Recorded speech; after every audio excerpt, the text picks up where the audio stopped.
do I call you good, O Lord? And you are the one whose love is pure. None but you, the Holy One, the source of light, the only Son. I thirst, O God, my soul has longed for your embrace, for where I belong. For you alone are good, you alone are love. We come to your hearts to sing the glory of the one eternally. In your holiness, our souls find rest. Thirsting for your grace, we are blessed. Right, so remember, Matthew 25. Okay, so Matthew 24, imatuza ife zizindikiro zonse zimene zikusatizana ndi kubwera kwa Yesu. Yeti zili chinese cholumikizana. So pa Matthew 24 verse 1 mpaka 3 paja Yesu Kristu atuluka ndanamba kumuonesa akachisi ophunzira ake ndamaza zonse zilani zichoseda sipazakhala solo ni mwala umodzi pa unzake. Ndiyo ajana kugwida jenkana kuza Yesu kuti no kodi izi zachitika liti komanso chizindikiro chakutha kwa nthaya chani yapasiva ano ndili mwanjira ena amaona kuti kuononga kwa Yerusalemu chimodzi kuononga kwa chani pa dziko lonse. Yesu anafurukuza zinthu ndikuziphatikiza zonse kutha kwa dziko ndi kuononga kwa Yerusalemu. Okay, tapita mu verse 14. 24 verse 14. 24 verse 14 Matthew. Verse 14. Ndipo uthenga wabwino wa ufumu uzalalikidwa pa dziko lonse lapansi, ukhale mboni kwa anthu a mitundu yonse, ndipo pomwepo chidzafika chimaliziro. So ngati pali chizindikiro chikulu kuti nthawi yatha ndikulalidwa kwa uthenga ku dziko lonse lapansi. Of course pano patuzati pali mayiko ena ngati makamaka achisilamu ena amene amayendera sharia law kuti ulalike umamangire.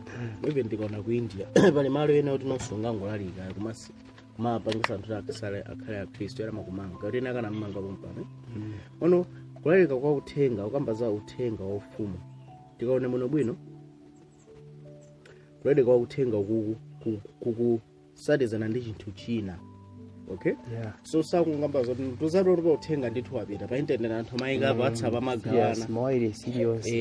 So uthenga ukupita komano uthengawo munjira yotani pa verse 15 ati 15. Chifukwa chake mmene mukazaona chonyasa chakupululusa chimene chinanenedwa ndi Danieli mneneri chitayima m'malo oyera, iye amene awerenga mkalata azindikire. Verse 16. Pomwepo iyo ali mu Yudeya athawire ku mapiri. 17.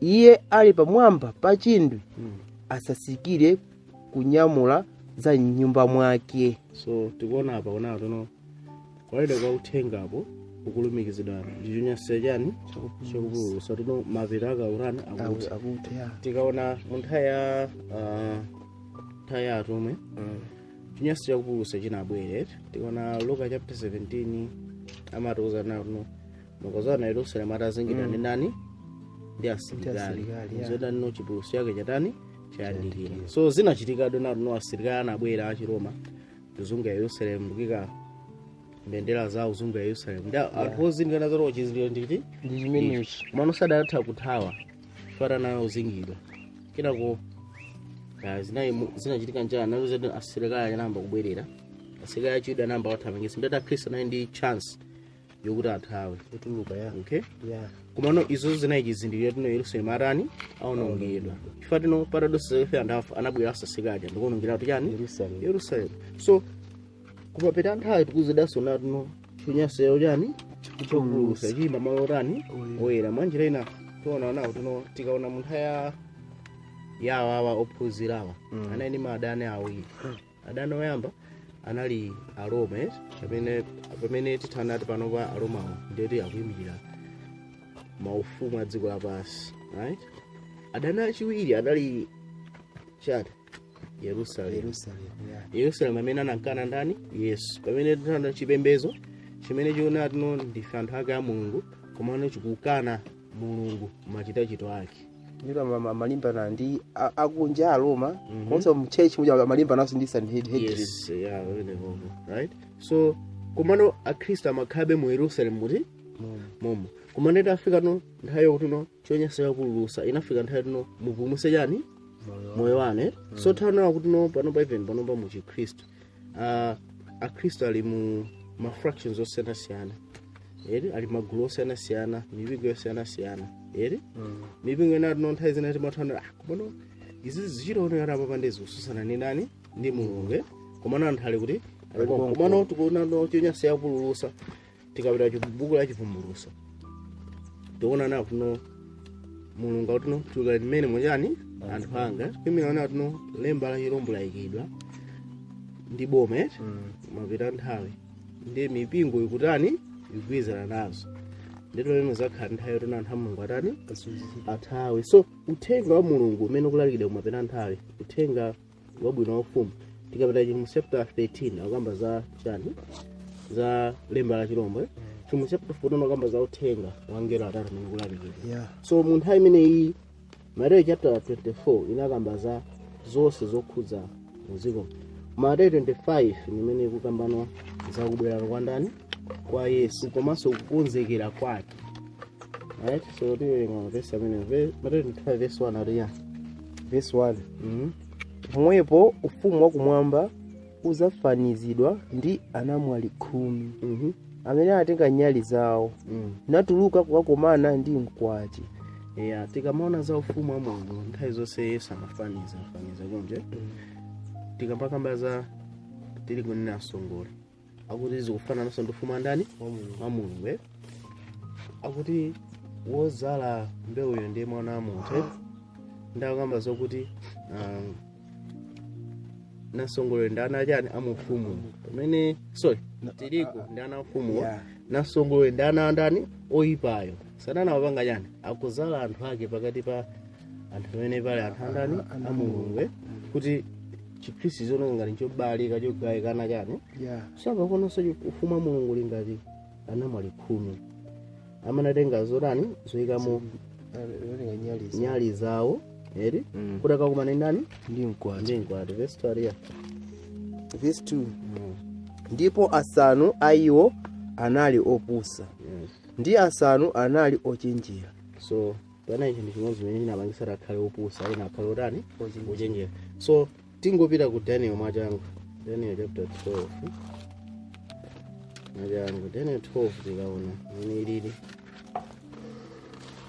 Daniel 12 kumene chimene chimpangisa munthu akhale opusa ndi wanzeru ndi chani Daniel 12 verse yake ya 4 ariya verse 4 koma iwe Daniel tsekera mawu awa nukomere chizindikiro buku paka nthawi ya chimaliziro ambiri azathamanga chauku ndi chauku ndi chiziwiso chidzachuluka. tiwerengaso verse inaso Daniel konko ndimusachokepo koma nonkhani kuno ndino anthu ambiri akuyeka verse yamaona ndikuona anthu panopa kuli Facebook panopa kuli WhatsApp panopa kuli AI kuli achina Google chani panopa anthu apanga maroboti panopa anthu zapita chifati even Elon Musk singangati zizona mwana amapanga ngati awanga maroboti ra asithanyamula mwana 9 months pano kubada right.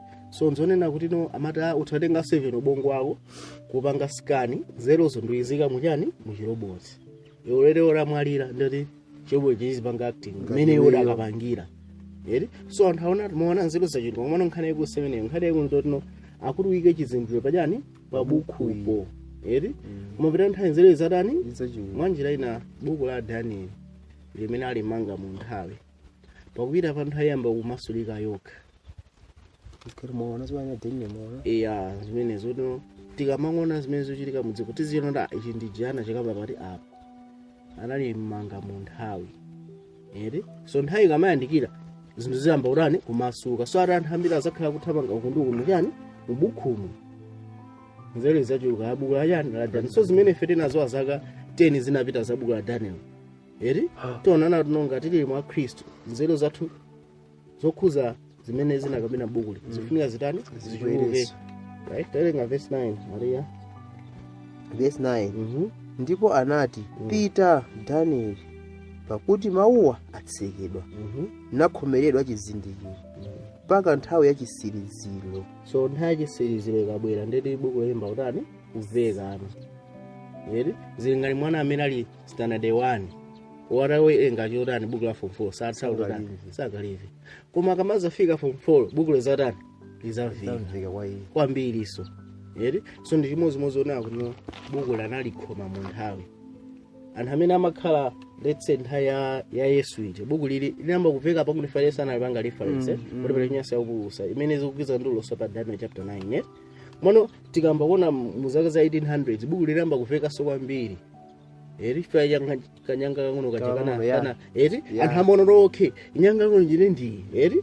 Pamene nthawi kupita kumapeto uno ambanobwera mwachite 2024 mapita uko yeti tikamaona mene dziko likuyendera takuzindikira zichamakamba to ndama ija zakhala tuno aliyesesa zagula ndi kugulisa tambano kuzoona panopa kuti mainisa akuchosedwa pa 3 December yeti kunja ma ID abwera maiko ena nayo ndi ma ID kale mwana maiko ena amasalira panopa dziko lelese ndi ID. So panopa utha kuzindikira mwachangu ngati afuna kukuloka usagule ndi kugulisa zosavuta anafata ID yako li connected ndi chani ndi dzina lako limene li connected ku mpamba kayato ku bank chani right. So panopa yambano uzindikira okay system ija yambano kukhala zitautheka no panopa yeti. Tinaonanso nthawi ya corona kuti no munthu wopanda chiphasa makanika kukwera maiko anzathu makanika even kukwera ndege kudusa pa borders makanika china yese chokhuza anthu kuti sizimatheka ngalobe chiphaso panopa na maso amba usika uro nthawi jautani ikuyandikira ya. So panopa tikhanga tamano kuyandikira form 4 ijana right. Tawerenga verse yosalira yake verse 10 aliya verse 10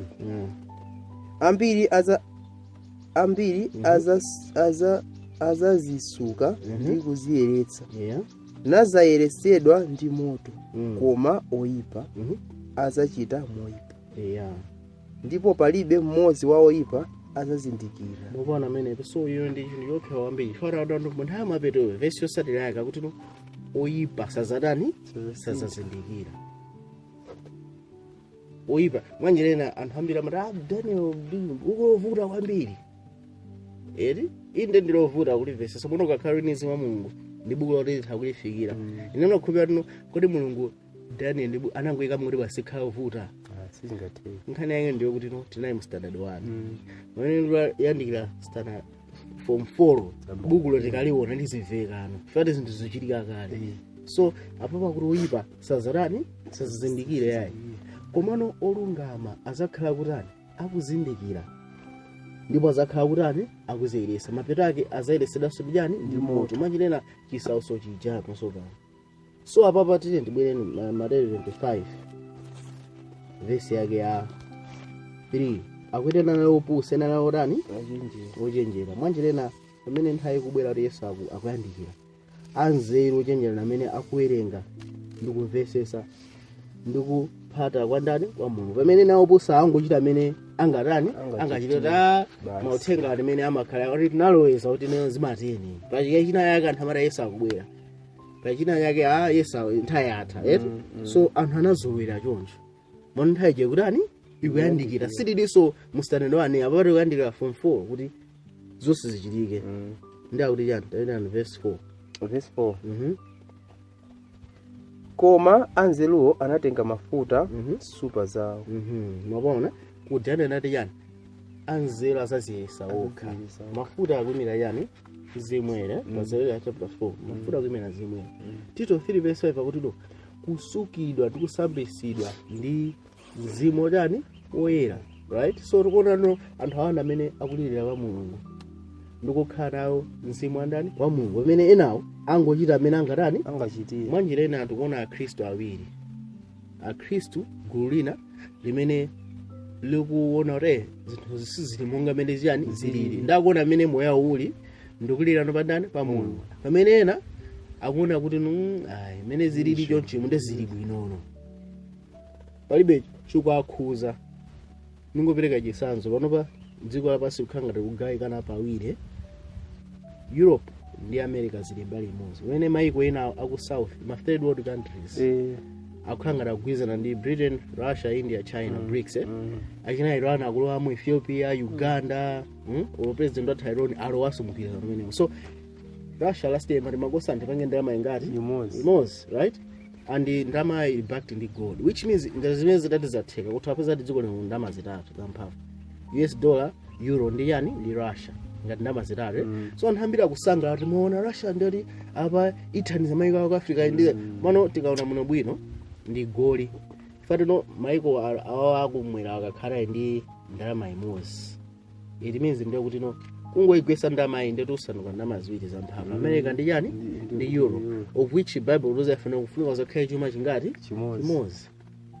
So already khatuno ndalama zipo zitatuzo tikuli BRICS currency ndi kuli euro ndi USA zitakhapo zitatu nizosavuta kuti azipange control.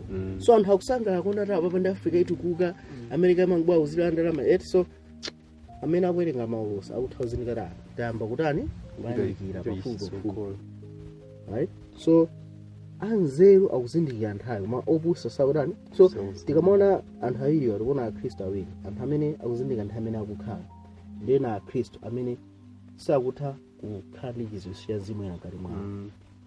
Davide zandali yani verse 5 ndipo pamene mkwati anachedwa onsewa anaozera. So ali mkwati anachedwa alisanatani anaozera. Now akuti anzera okha anaozera kapena opusa okha anaozera ndi anthu angati onse. Atu onse anatani anaozera. Mwanjira ina akulu nthane chonchi mene kunali corona muja alesa anazuka bakosa tetaya ata machechi mumakoma chonchi chechi nese makoma chonchi eri mona bazukhanga tuno bakosa even anthu amene amanare pontona nzafika yet akhanga nawso arani awodzera abwera mbuyo eri so akuti no nthawi inatani kodi akamati kuwodzera tengopita Roma apo tingomasukira mwajangu Roma chapter 12 Roma 12 imakamba za kuwodzera.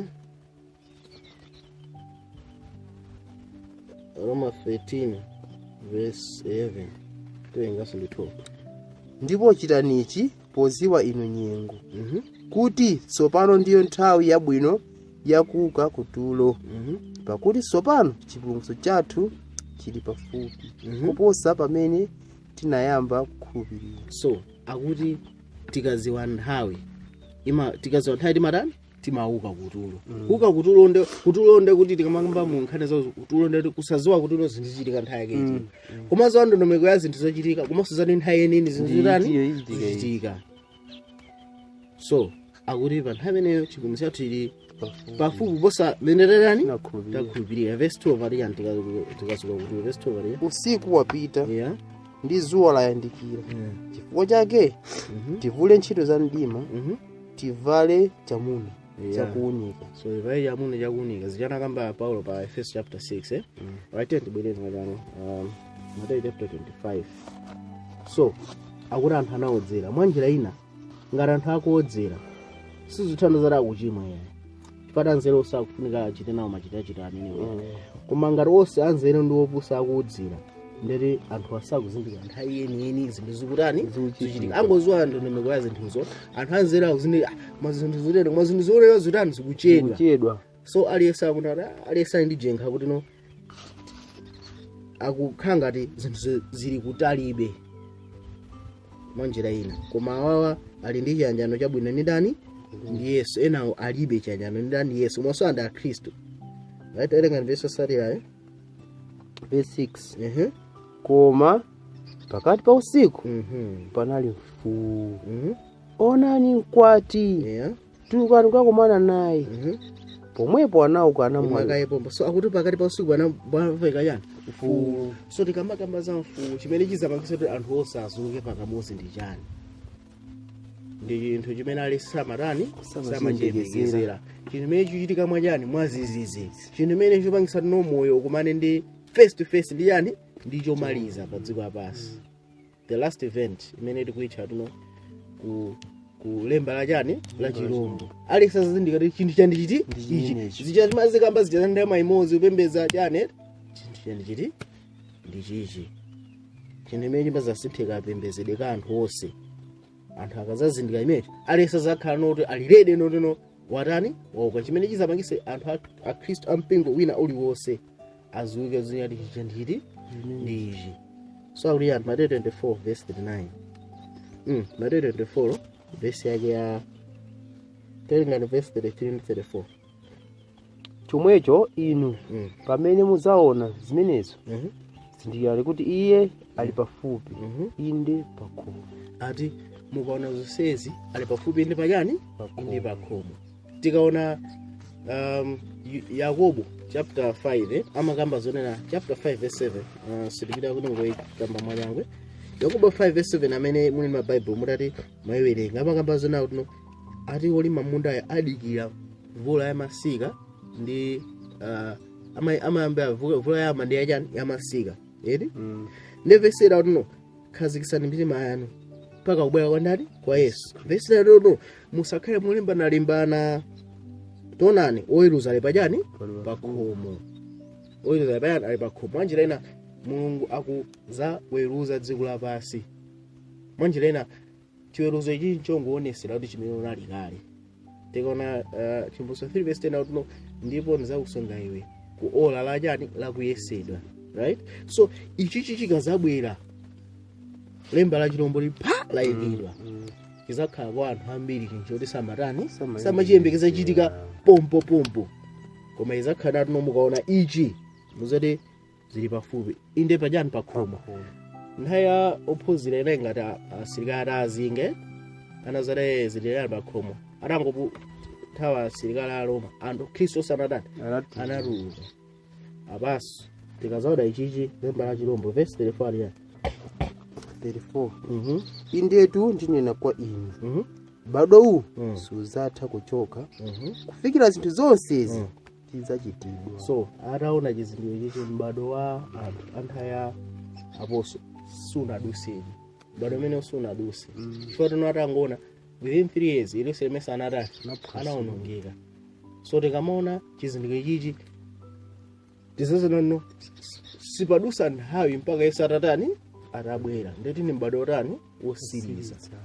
Ndipo chifukwa chimenecho aliyense pa dziko lapansi afunika apange chisankho. Uthenga wa Mulungu uzapita pachani dziko lonse lapansi. Aliyense apange chisankho, aliyense atapanga chisankho kina kuzaona mwana munthu akutani akudza m'malengalenga. So akuti no ataona chimene aliyense anatani anazuka. Manje na aliyense akuzaona nthawi inonso pano oposa nanzelo sakutani akuzindikira nthawi chanditi nditenga verse yosatira kuti chani verse 25 Mateyu 25 inonso verse 7 pomwepo anauka anamwali onse anauka tiye amenewo nakonza nyali zawo.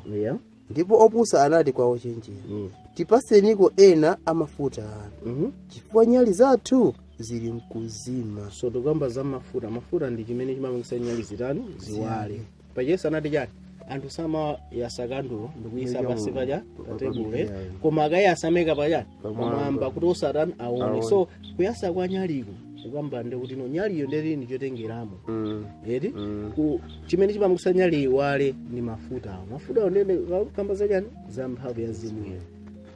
So apa pachitika njani anthu azingere nthawi jadani yakwana eti akuona kuti no amwene nthawi yakwana nthawi janditi koma akuona mani mpaka ntchito yanga ita amwene akuziwa chimene chikuyenera kuchitika eti komano mtima wake uchita kususana ndi chimene akuziwa m'malengero ake mani mpaka ntchito iti mpaka pa banja lite mpaka ndidene ndi anthu eti mpaka business ime, right? So akuona kuti no akuzindikira kuti no apa pa ine ndinoperewera. So chifukwa azindikira ndinoperera akawuzana anthu ena wana amene amapemphera nawo amwene tipaseni mafuta anu kapena amwene tipempherereni eti ngono nthawi yonse samakhala mwa Yesu iyayi. So ndizovuta kuti upange khalidwe mu nthawi yoti chisautso chadza. Ndizovuta kuti munthu ukhale wangwiro pakamozi. Chisankho chomangidwa chifukwa teno kuli choopsa simakhala chisankho chokhazikika. So auti anayankha kuti yani verse 8 ndipo anazingati Opusa. nyali zawo zadani zagwamwe zatuluka tiyeni ndipo opusa anati kwa ochenjera tipaseniko ena amafuta anu chifukwa nyali zathu zinikuzima. so nyali zikuzima nyali kuzikuzima ndio tino anthu asabone kugiva anonso pano tiyeni. Koma ochenjera anayankha nati kapena sangakwanire ife ndi inu koma makamaka mukani kwa ogulitsa malonda mukazigulire inu nokha. Yeah, so tikamakambaka mfulu pakati pa usiku siku kamba zabwera kwa Yesu yani. Mfulu pakati pa usiku nimeji kuzosa anthu onse. Yesu akamabwera zathakale paja kumwa uzangopereka mphoto. Mono mfulu pakati pa usiku chimene chikuchitika Yesu asanabwere chimene zosali Yesu ndi Yesu akutani akubwera. So papa anthu akoza tipita ndi kwa amene akugwa tikapita Chikumu chapter 3 tikamaona uthenga wa Laodikaya verse 14 mpaka kumapeto. Akuti mugule kwa ine golide wengeke mafuta ndikubwere kwa ine ndikupakaniyane maso kuti muone eri fati niyo muzili nawo khani ndifa olemera ndipo sikufunika kanthu koma ndinawausiwa right. So amene akugulisa chiyero maulere ni nani? Ndi Yesu Kristu. Tingokhulupirira ndakauza liyayi ngati mufuna chiyero ndizimupira kwa ndani? Kwa Yesu. So apapanda ya Kristu akaleka kwa ndani? Kwa Kristu anzawo.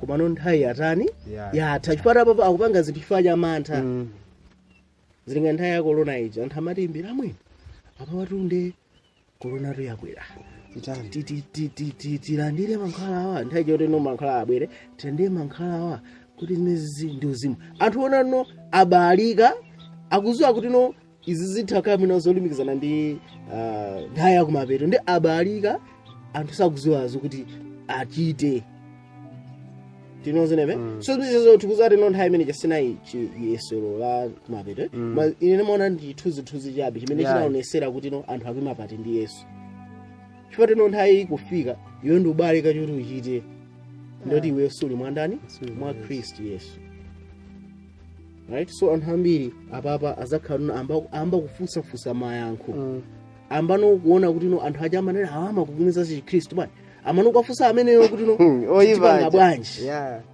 right tipanga bwanji. So tiona nato apapa nthawi yatha anthu ano ambano no Chikristu chechi khana chi serious pati apapa manado of prayer jano tipange pati apapa ngati amene itabwera corona mucha machecha mazaza amene Bible study amasana kukoma chonchi mpaka ayo daina kauta tuthokoze kuti matenda ari pangisati tizipemphera chonchi anthu abedi right. So zimene zinachitika nthawi imene zichitika soma pita chani anthawi koma izakhala tino nthawi yatani si nthawi yake imene si nthawi yokuipanga character apamani nthawi yokuti no zivumbulutsike tili kuti nasonga yatani aonekere terepitizeni ndakulichani verse 10 ndipo pamene iwo analikumuka kukagula mwanjira ina ambano kupempherano ambano kupanga zinthu amazizoziya masana zipanga zija kuti no alumikizana ndi Mulungu mwachikhulupiriro kwamba khala night of prayer fasting sizija tiyeni ndaliya atamba kutuluka kukagula kwati anafika ndipo okonzekawo analowa naye pamodzi mukwati ndipo anatseka pa khomo ati analowa limodzi mukwati pa khomo ndikutseka chikhomo chake khomo yake ndilizi paja Yohane chapter 10 Yesu amati yani ine ndine Yohane 10 osalime ama ine ndine khomo la nkhosa eti amene alowa mwa ine alowa ndipeza yani chakudya eti so Yesu ndiye khomolo mwanjira ina pali experience ina umapeta yani anthawi imene yopezeka mwandani mwa Yesu kuti paja chise kuti meka kuti tizitani tizilowe so khomo ilili lipezeka mwa Yesu yekha tikamakamba za kusindikizira kwa anthu oyera mtima umapeta nthawi Mose 7 verse 1 to 3 iye ndi khomo imene atani laseguka kumapeta nthawi ningo furuza za khomo lina laseguka mbuyo mwe tikaona pa machide lukhupira nimene machide 14 verse 27 ngalisa limene ningo iforokoza machide 14 verse 27 tingolewe ngani mwanyanga 14 verse 27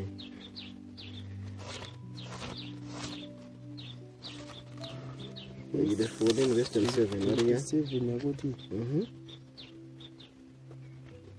pamene anafika nasonkhanitsa mpingo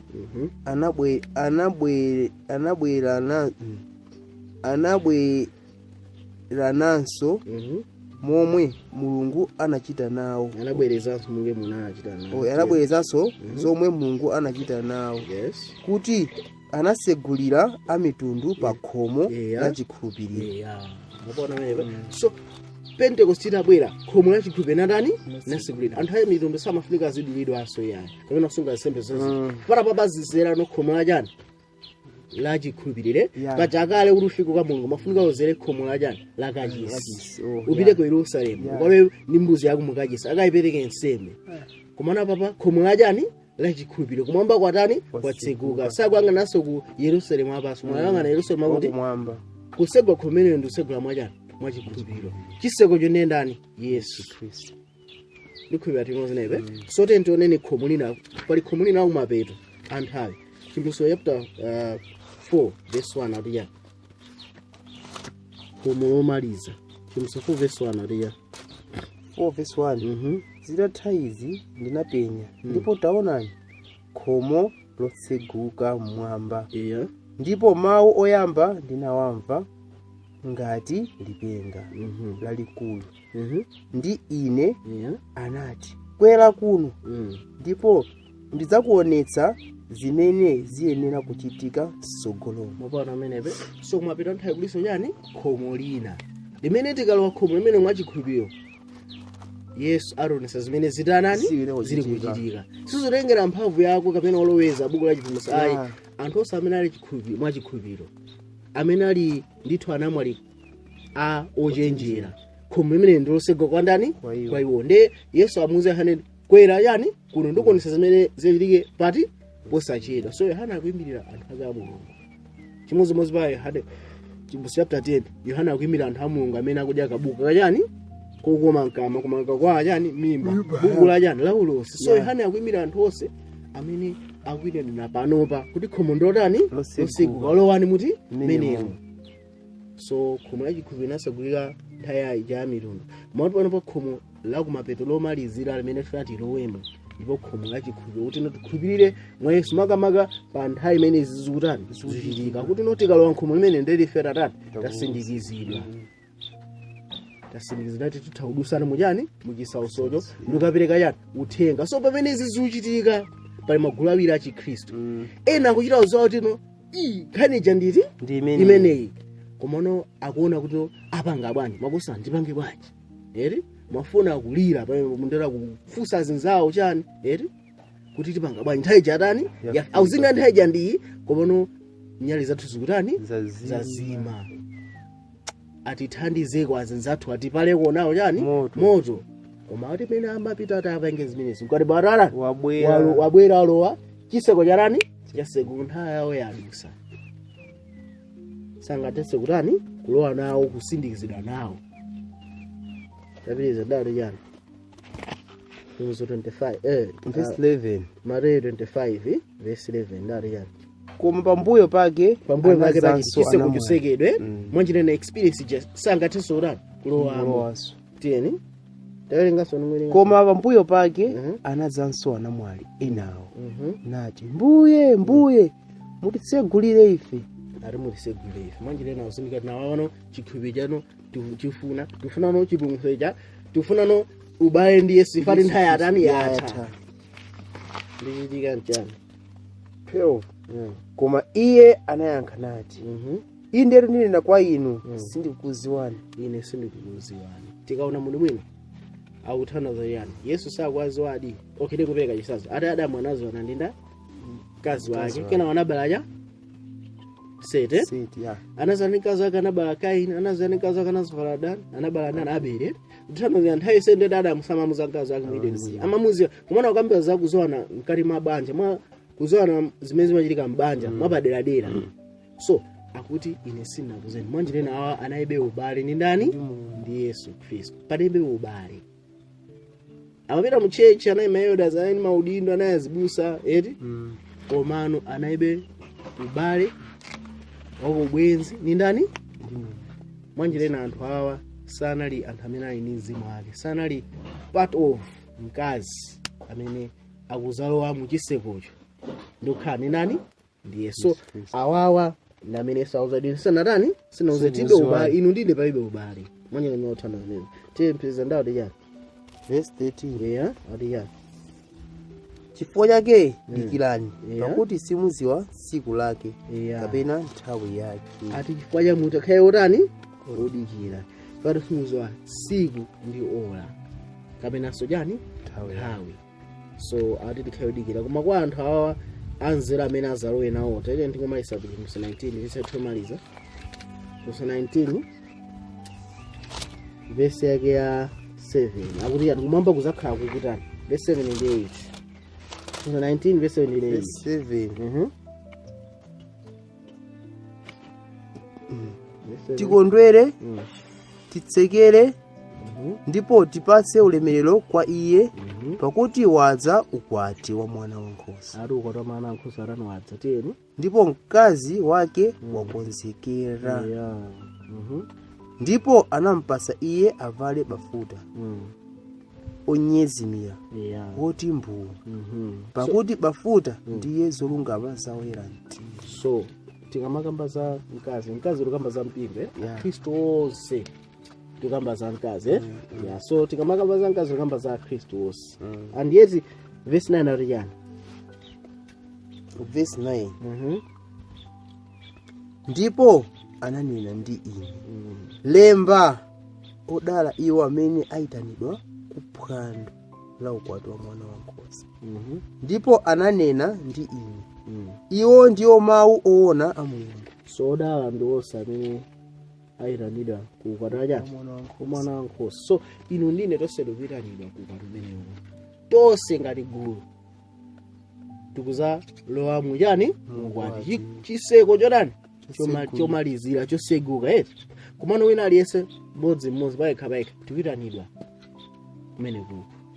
so icho ndi chinthu chimene tikufunika tizindikire nawo tino pamene sakubwera pazachitika zinthu zoopsa mujani muchikhristu pakala amene analipo munthawi imene unali koronayo achitikanso kachiwiri koma azakhala opsa chifukwa uzachita uzotera papa ndi ndatayika mochitono tino chiseko ndicho koma chikutani chikuseke kumano lerolo chipatala chinjodani chotchinjikizana njodani choseguka chikuonesera cheza chikuonesa ulemerero wala aliyense atha kutani atha kulowa pano patha kulowa mu chiseko chimene chinasekedwa kamba Pentecost chiseko mwachikhulupiriro atha kulowa kuti no chiseko ichi chikamazasegulira kuti no makosana nonse amene mwakhala mwa Yesu musindikizidwe tilowemo ifenso zakhala tili muti kumene ngada kusema wacho amene